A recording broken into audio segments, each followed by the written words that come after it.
ये फिर आरिफ खड़ी मियां मोहम्मद बख्श रहमतुल्लाह अलैह बोले, रूमी कश्मीर बोले मियां मोहम्मद बख्श फरमाते नूर मोहम्मद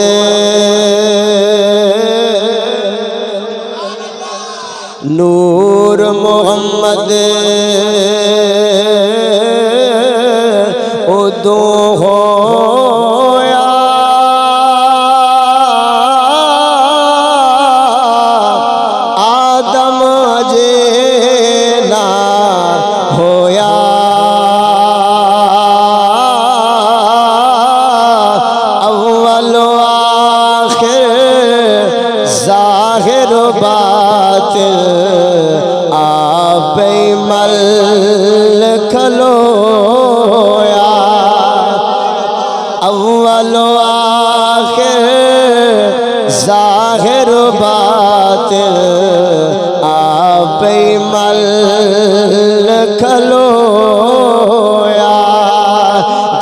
मुस्तफा से पूछा गया कि आपको नबूवत कब मिली?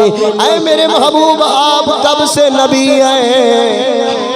मेरे हुजूर अलैहिस्सलातु वस्सलाम ने फरमाया कुन्तु नबिय्युं व आदम बैनर रूह वल जसद, फरमाया मैं तो उस वक़्त भी नबी था जब हजरत आदम अलैहिस्सलाम जिस्म और रूह के दरमियान थे।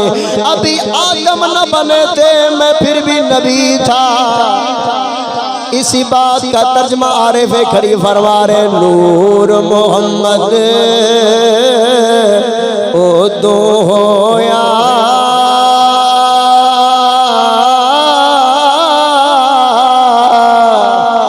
आदम अजे ना होया